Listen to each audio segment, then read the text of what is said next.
नमस्कार, प्रणाम और आप सबके स्वागत करतानी। हम बानी भोजपुरी कलाकार राकेश मिश्रा और आप तमाम एपे से जुड़ल तमाम सभी परिवार बंधु और हमें चाहे वाला सारा हमारे भाई लोग, आप सबके बहुत बहुत धन्यवाद, स्वागत बा। सबसे पहले तो आज पेज पे लाइव आके हम एक बात पूछल चाहतनी कि आप लोग जहाँ भी बानी सकुशल बानी, स्वस्थ बानी, माँ पापा घर परिवार सब लोग बढ़िया बा। पहले ही हमरा के मैसेज में बता दी कि घर परिवार सब लोग अच्छा बा और वह सभी अच्छा बानी। लॉकडाउन में आप सब जहाँ भी बानी, जैसे भी बानी, जे भी जहाँ बा, छोटे छोटे लेवल पे एक दूसरे के हाथ बढ़ाई। इस समय ऐसन बा कि इस समय में एक दूसरे से द्वेष हटा के, दुश्मनी हटा के, ईगो प्रॉब्लम हटा के एक परिवार के भांति आज के डेट में धन दौलत दुनिया सब रखले रह जाई, ये बात कोरोना में समझ में आ गई बा। तो प्लीज़ एक दूसरे के लिए आप जुड़िए और एक दूसरे के लिए सपोर्ट करिए। और छोटा छोटा जो सपोर्ट होता है ना भाई, मुझे लगता है कि वो बहुत बड़ा हो जाता है। आज रुआ सब है कि एक दूसरे के सपोर्ट जो न बाऊ बहुत बड़ा हो जाई। हमहूँ आरा बनी, आरा अपना घरे बनी बिहार में। हम बिहार के रहे वाला ही। बहुत लोग पूछेला कि भैया कहाँ के हवा, कहाँ घर है, कहाँ घर है। हमार बिहार में आरा जिला घर है, आरा के रहे वाला ही। और यह जे घरे बानी, लॉकडाउन के पालन कर दनी। थोड़ा सा लॉकडाउन के चलते है सब माहौल हो गई बा साधु लेखा। तो हमारा ये डरो बा कि बहुत लोग चिन्हबो ना करी कि राकेश भैया आवे कि केहू और है, लेकिन जे प्यार करेला वो जान जाई। और आप सबके सबसे पहले तो तहे दिल से शुक्रिया, धन्यवाद, बहुत बहुत धन्यवाद कि वर्ल्ड वाइड कंपनी से आयल हमार 2 गो गाना, एक तो तेरी डोली और तेरी शादी मेरी शादी। दोनों गाना के तेरी शादी मेरी शादी तो मतलब रिकॉर्ड बना दिलस भोजपुरी में कि 10 घंटा में 1 मिलियन ऑडियो सॉन्ग क्रॉस कैलस। ये सब रुआ सब का आशीर्वाद है। और तेरी डोली के भी आशीर्वाद देनी। तो वर्ल्ड वाइड कंपनी से हमारे 2 गो गाना जो उनके फ़िलहाल 7 दिन के अंदर एकदम धमाका मचौले बा। और सबसे अच्छी बात कि जे भी सुनल उ सराहना कल, जे भी सुनल दर्शक बंधु सबने सब लोग ही कहल कि भैया इतना साफ़ सुथरा गाना भोजपुरी में ई रउआ मतलब काबिल तारीफ बा कि रउआ ऐसा सोचत नहीं। वो दोनों गाना में कहीं भी चोलिया घंघरा धरा धरी काटा कटी गोदी में आवत चल जा सुत जा ऐसा कोनो बात नहीं है। जौन एगो होला मिजाज होला, सबके मिजाज अलग बा और भोजपुरी का भी मिजाज है अपन। थैंक यू संदीप बाबू। नज़र ना लगी, आप लोग के आशीर्वाद बा तो नज़र ना लगी। हम ठीक बानी। बस लॉकडाउन में यह वैष्णो देवी से मनावता नहीं कि आप लोग बढ़िया होखी, आप लोग के कोनो परेशानी ना होके। विशाल सिंह चौहान जी, हर हर महादेव। अब आप सब बताएं कि आप सब कहाँ बानी, कैसे बानी, जे जहाँ बा कोरोना में ठीक बा। अपना अपना क्षेत्र में रुआ सब का मदद करतनी, कोना तरह से अभियान चला रहल बनी। जहाँ भी बानी वो हर कलाकार बंधु के जे भी गरीब परिवार बा ओकरा खातिर का प्लान चलता, रउरा सब अपना ये भाई से का चाहतनी।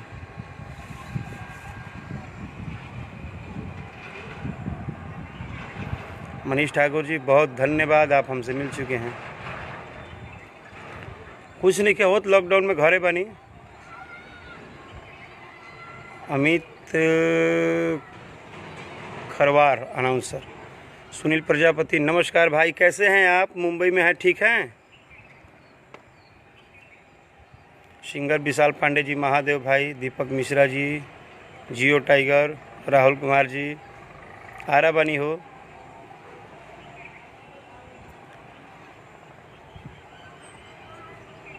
विवेक दुबे जी, आपके भी दिल से प्रणाम, आप मेरे छोटे भाई हैं।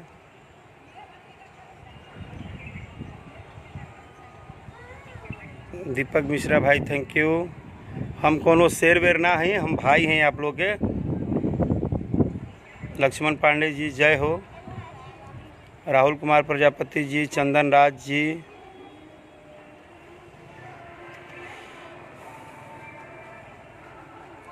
दिवाकर मिश्रा जी,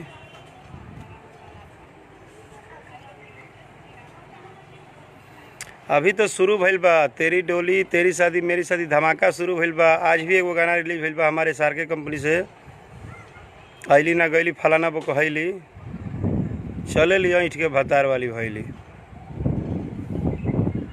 विकास कुमार जी, राजू द्विवेदी, गौरव भोजपुरिया सिंगर, जय हो भाई। आर के राजा जी, एमडी कादिर, नमस्कार आपके भी। सिंगर अंकु अकेला, जय बाबा महेंद्रनाथ, नसरुद्दीन अंसारी, राहुल तिवारी जी, सुजीत कुमार, ननके डांसर, राकेश मिश्रा, ऋषि जी, जय हो बाबू, खूब खुश रहिए। दिखाई नहीं देते है तो बानी।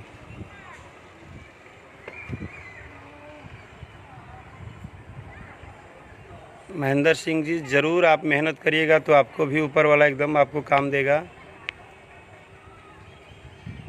खेरूरैन,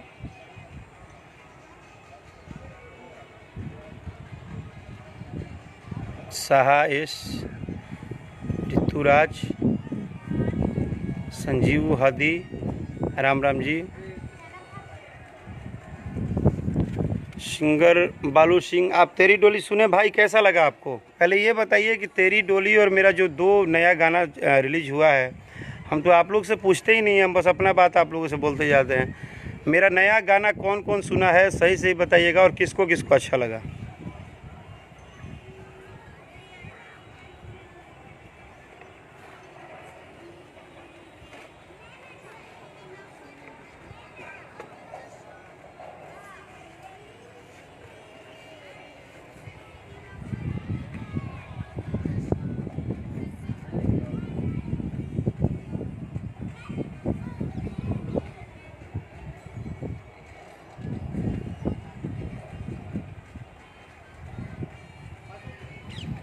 थैंक यू भोजपुरिया संदीप मिश्रा भाई हमारे, Manish Thakur ji, thank you so मच। विशाल सिंह चौहान जी, धीरज गुप्ता, राम राम।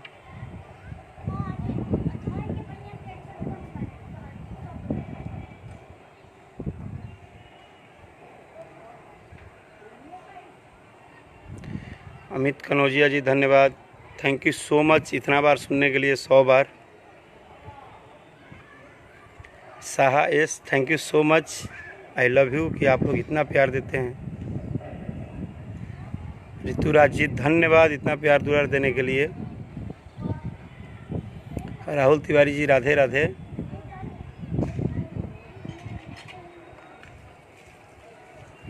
अभी हमारे को गाना आइल बा वर्ल्ड वाइड कंपनी से, जो उनकी गाना आज शायद 2 मिलियन क्रॉस कर जाई, और बहुत ही ओकरा के प्यार आशीर्वाद और लोग सुन रहल बा। वो गाना के जैसे लाइन बा कि एक शादी देखने परिवार आया है, और शादी में उस लड़के से पूछा जाता है कितना पढ़े लिखे हो, कहाँ नानी गांव है।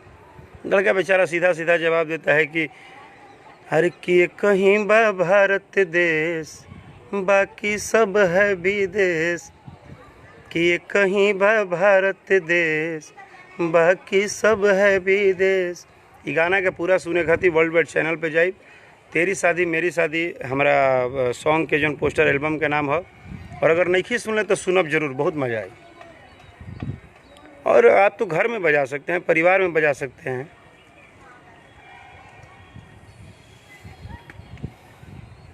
जी जी, ये सवाल हमसे फेसबुक पे भी बहुत लोग किए हैं, और मैं बता दूं, मैं फिर बताना चाहता हूं। सुनील प्रजापति भाई खुद एक मीडिया से जुड़े हैं। मैं बता दूं कि मुझे कुछ लोगों ने कहा कि रवि किशन जी ने आपको किस हक से सम्मान दे दिया, आपने किया क्या है, क्या कर दिए हैं आपकी, आपको दे दिया। बहुत लोग अपनी अपनी जो फेसबुक के मुखिया बनते हैं अपना अपना बात कर रहे थे। मैं एक ही बात बोल रहा हूँ, आज लाइव आया हूँ अपने सभी भाई से, आप जितने भी लोग जुड़े हैं, भोजपुरी एक्स मीडिया जो कि ये हर जगह वायरल होगा ही, तो हम एक ही बात पूछल चाहते नहीं कि भाई हम कोनो नेता ना हैं कि हमारा से तो काम के हिसाब मांगा तरह। हम काम का हिसाब मांगा जाता है, किसी के मदद करने का हिसाब नहीं मांगा जाता है। और मदद करके फ़ोटो खिंचवा के डाल देना, ये उसका उपहास होता है, मजाक उड़ाना होता है। और आपको किसी ने अधिकार नहीं दिया है किसी गरीब का मजाक उड़ाने का। आपको किसी ने ये अधिकार नहीं दिया है कि किसी भी गरीब का, किसी भी परिवार के आदमी का, किसी भी सदस्य को 2 किलो आटा चाउर दे के फ़ोटो खिंचवा के डाल दीजिए। ये किसने आपको अधिकार दिया है भाई? आपके 2 किलो आटा चाउर बांटने से वो 2 साल थोड़े खा लेगा। दिखावा क्यों? मदद में दिखावा नहीं होना चाहिए। मेरा मानना है कि मदद में दिखावा नहीं होना चाहिए। मदद करो तो मदद, ऊपर वाले ने क्या बोला है? गॉड हमेशा कहते हैं, भगवान हमेशा ही बात कहले कि केहू के रउआ मदद करी, अपना दिल से करी, अपना दिल में रखी। हम क्यों फ़ोटो खींच के डालेंगे? हमने किसको क्या मदद किया, क्या नहीं किया? हम जितने लायक हैं, हम 2 रुपये के लायक हैं, हम 1 रुपये के लायक हैं, हम 1 करोड़ के लायक हैं। हम जितने लायक हैं हम मदद करेंगे, अपने अंदर रखेंगे। जिसको मदद किया उसका बाल बच्चा परिवार जो जहाँ जितना भी मदद किया वो खुश है, मेरा काम ख़त्म हो गया। मैं लोगों को हिसाब क्यों दूंगा?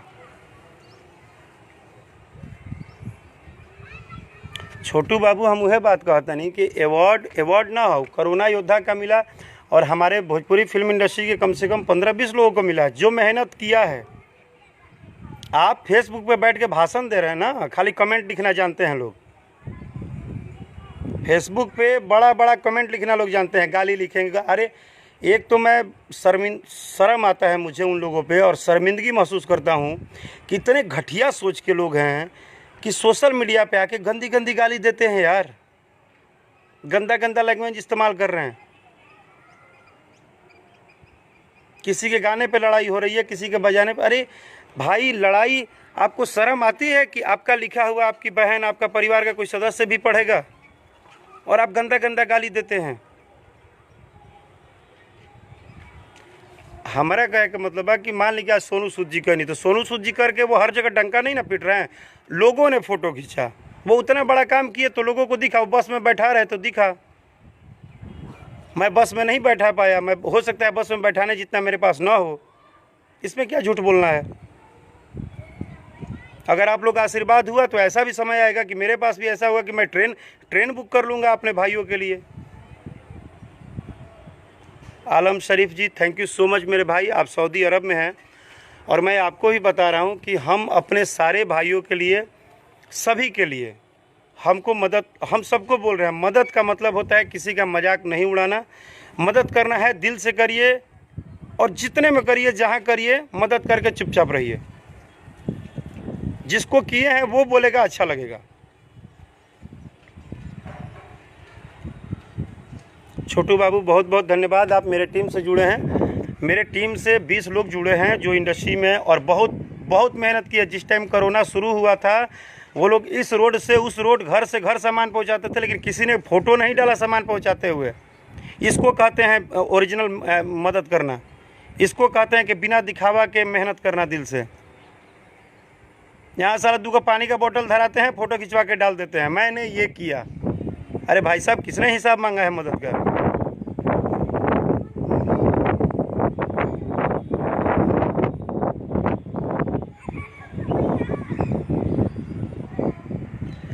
नहीं, मैं इग्नोर ही करता हूँ मेरे भाई। हमारा केहू से एथी नहीं खे। अभी देखिए कौन सा घटिया है, वो बोल रहा है कि भाषण मत दीजिए। इन लोगों की सबसे बड़ी औकात है कि ये लोग सोशल मीडिया पे कुछ भी लिख देते हैं। जाहिलों की तरह ये लोग कमेंट लिखते हैं, बेवकूफ़ों की तरह।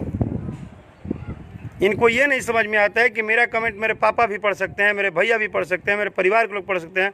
हम गाली गलौज क्यों लिखें? अरे तुम मेरे दादा हो कि मैं तुमको हिसाब दूंगा? मदद का मैं क्यों हिसाब दूंगा भाई? हिसाब काम का मांगिए। देश के हर नेता, हर मंत्री काम का हिसाब देते हैं। ये हमारा पर्सनल स्वेच्छा है, ये हमारा पर्सनल स्वेच्छा है, ये हमार पर्सनल दावा बा कि हम जेकरा के भी मदद करतनी। हमार दिल से इच्छा बा, हम जहाँ बानी, जौना लायक बानी, हम मदद करतनी, आगे भी करम। हमार लड़ाई जहिया से कोरोना शुरू होइल बा, कोरोना ख़त्म होके के दिन तक रही। आज भी हम एके बात कहतनी हर भाई से,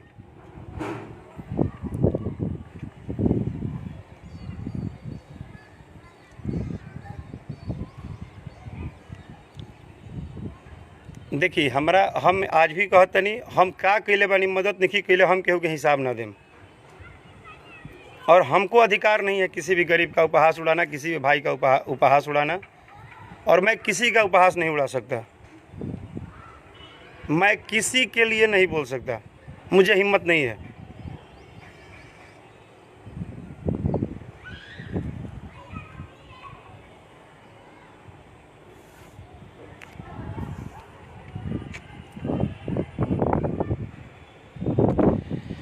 हमारा से भैया ये सब ना हुई, हमारा यह लगता है कि रुआ सभे का आशीर्वाद मिले। आज शायद हम जितना अकेले बनी उतना कम बा, ऐसा आशीर्वाद एक दिन रुआ सभे दी और इतना बड़ा आशीर्वाद दी कि हम वो लायक हो जाई कि हम ही बोल सके सर आज हम एक 10 आदमी नहीं, आज हम एक गांव संभालने के लिए तैयार हैं। एक गांव जब संभालेंगे तो ऐसा औकात बने कि एक दिन हम ये कहें कि सर हम एक ज़िला संभालने को तैयार हैं। हमारा लड़ाई वहाँ है। कोरोना शुरू हुआ है, ख़त्म होने के दिन तक लड़ाई होगा। और आप सबको भी मैं लाइव में बोल रहा हूँ कि हमारे प्रिय मित्र, हमारे भाई लोग, हमारे परिवार, अभी भी जितना आपसे आसपास लोग बा, 10 रुपये में 5 रुपये सफर है, लेकिन मदद करी सब है, ये बहुत ज़रूरी बा। भोजपुरी ताज़ा समाचार, आपको दिल से बहुत बहुत धन्यवाद मेरे भाई। और मैं भी चाहता हूं कि इस बात को भी आप लोग उठाइए कि लोग मदद करें, बातें कम करें। अभी आगे लड़ाई बहुत बड़ी है, अभी सबके उतरे के पड़ी, सब लोग के उतरे के पड़ी। और ई जौन मदद बा एक आदमी के नहीं भाई हमार, ई केहू राजा करोड़पति खरबपति नहीं मदद कर सकत। ई एगो पूरा अपन समाज बा, अपन घर बा, अपन गांव बा, हमनी के सब भाई के एक दूसरे से मिल के, एक दूसरे से हाथ बढ़ा के, एक दूसरे के सपोर्ट करके सबके हमनी के करे के पड़ी।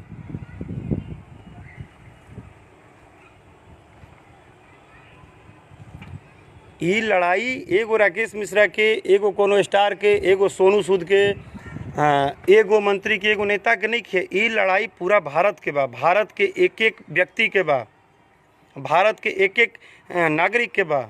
हमनी के सब आदमी के एक दूसरे से मिलके करे के पड़ी।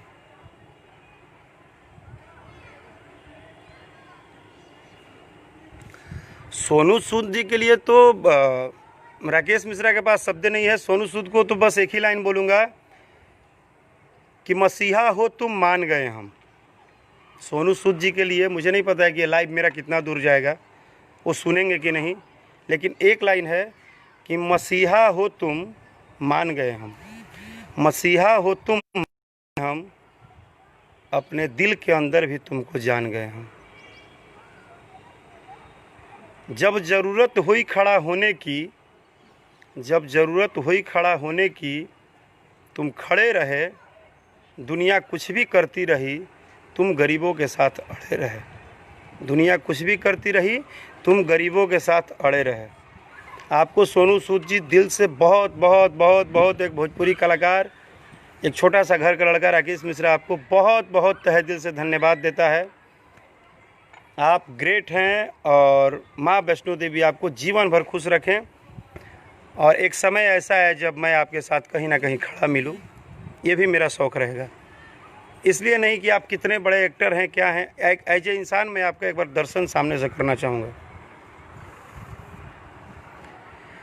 मिथुन कुमार जी हम अपनी बात रख रहे हैं। सुनील प्रजापति जी थैंक यू, अमित यादव जी, नागेश राज पांडे,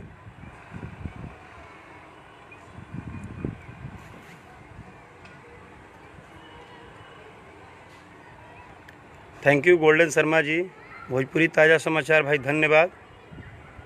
छोड़िए राजनीतिक करने वालों करने दीजिए। भारत सोलंकी जी मैं ठीक हूँ, आप बस अपना ठीक रखिए, वहाँ ध्यान रखिए। शुभम भट्ट,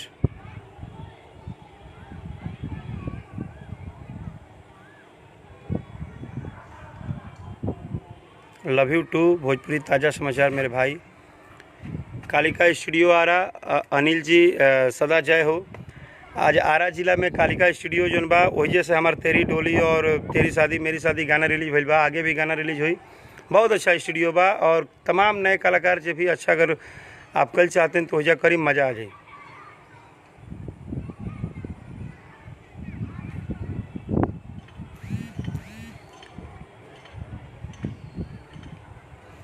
चलिए हम बस यह चाहब कि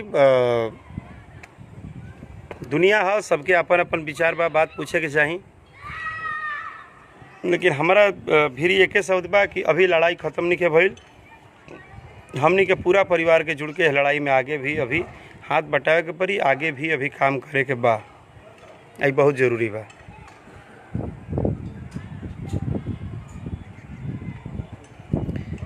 ये विनीत कुमार हैं, ये किसी ग्रुप के ठेकेदार लग रहे हैं। इनकी चुतियापा वाली मैसेज बता रही है कि ठेकेदार हैं किसी के। ऐसे ऐसे ही ना कुछ चुतिए ठेकेदार हैं सोशल मीडिया पे जो कि ठेकेदारी करते हैं, फालतूगिरी का गाली गलौज उल्टा सीधा लिखना। अब इन लोगों को कौन समझाए? लोगों को तो ये लग रहा है कि गाड़ी लिखने में महानता है, भाषण देने में महानता है। ब्रजेश जी, हमार पर्सनल यूट्यूब बा राकेश मिश्रा एंटरटेनमेंट चैनल, जना पे कि हमार गाना पर्सनल आवेला और ज़्यादातर राकेश मिश्रा एंटरटेनमेंट और वर्ल्ड वाइड से हम गाना गाइले। अभी जैसे आज SRK से हमार गाना रिलीज भइल बा, फिर तमाम जगह से गाना सुने के मिली। और मिला जुला के आप सब जहाँ बनी अच्छा रही, पूरा परिवार के